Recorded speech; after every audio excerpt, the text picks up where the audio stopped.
Ako si John Lazatin. Ang ginagamit kong loaf name is Nirak Loaf.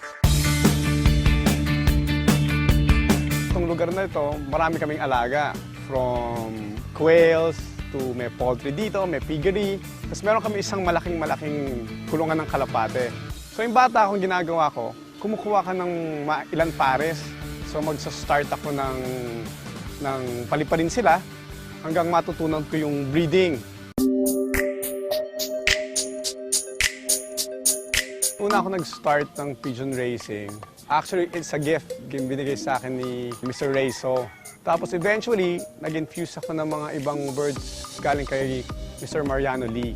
Tapos hanggang nakakuha akong konting lines kay Mr. Ray Tamayo, hanggang up to this date, no?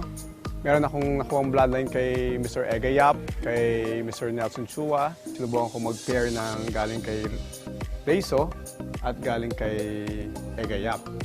Malay nyo, makaproduce ako ng champion based on sa mga lines na nakuha ko sa kanila. Pag winning lines, no, lalo na yung mga winning lines ni Rayso, pag yun ang binibreed mo, parang nandun yung expectation mo na uuwi kasi magandang bloodline. Although, hindi natin masasabi 100% na uwi. Pero, nasa right track ka kasi ang halos ginagamit mong ibon, yung mga kinarera niya o yung mga na-breed niya na mga proven lines din niya. Etong ibon na to is kapatid ng Ironman niya na nag-second overall ng South Race niya. Kapatid na kapatid to. Ito ang ginamit ko sa isang napauwi ko ng MacArthur. So, yung MacArthur race nila recently, MacArthur to Angeles, ito yung father na napauwi ko. Itong ibon na to, ito yung nanalo ko ng 2011 na North Race sa ACRPC. So ito yung trophy ng champion 2011 North Race. Yung method kung paano mo pauwiin yung ibon yun ang nakaka-challenge. Kung paano ka magbe-breed at baka ka-breed ka ng champion lines na napakahirap hanapin.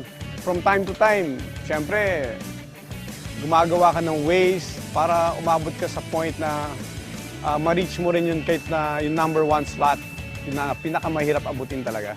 Ito yung mga dinesign ko sa breeding loaf ko. So more on para hindi sila minsan nag-aaway-away. Ginawa ko individual sila. Sinubukan ko mag-pair ng champion ng Old Bird ng South, champion ng Old Bird ng North. So, maling maswerte din tayo. Kasi ang breeding medyo pagod.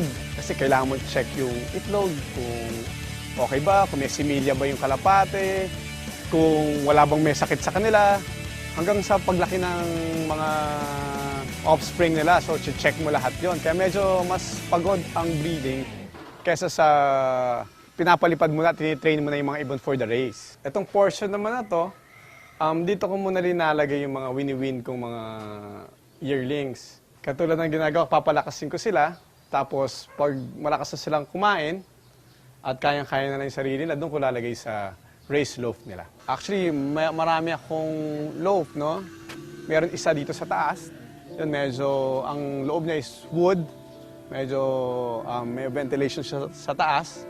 So, yung mga ibon na winin ko, no? Pag malakas na sila, ipapanik ko na dito sila sa loaf na ito. So, ito yung North race loaf ko. So, more on, ito yung halos wood ang ginamit ko dito, pero lang sa flooring. Tapos, so, din-design ko lang yung perch na medyo mas maraming ibon ang pwede kong malagay. Although, kailangan kasi ang loaf mo, yung perch mo, 1:1 para sa akin. Dapat hindi sila nakukulangan ng tutulugan. Kasi yung pagkakalapate, kailangan matyaga ka. Saka wala kang sawang sumusubok dun sa mga linyada. Hindi porke nakakuha ka ng champion line, kagad mag-champion ka. Usually, pag may sakit ang ibon, magkukonsulta ako sa veterinarian. Tapos, syempre, magbibigay sila ng pointers kung paano mo iti-treat. Minsan, sa tagal mo rin nag-iibon, halos alam mo yung ibang simptomas ng sakit na meron naman kami nakahandang gamot na nabibili rin dito sa atin. Dito sa baba naman na loaf na to, ito yung para sa South Race. So dito ako naglalagay din ng mga yearlings para sa South Race. Iba-ibang ibon ng nandito sa stock loaf ko ng mga hen. So dito ko linalagay lahat ng mga hen na na-acquire ko from different fancier plus yung mga nakatapos din ng karera. Ang pagkakalapati, kailangan yung passion nyo nandyan, yung hilig nyo. Kung wala rin hindi nyo rin hilig ang pagkakalapati, mas magandang huwag nyo ng pasukan kasi hindi ganun kadali ang pagkakalapati. So sa lahat ng mga tumatangkilik ng pigeon racing, good luck sa mga karera kasi alam ko naman na lahat kayo naghahanda para sa darating na North Race at sana lagi nyong ilagay sa isip yung honesty at yung dedication nyo sa ibon.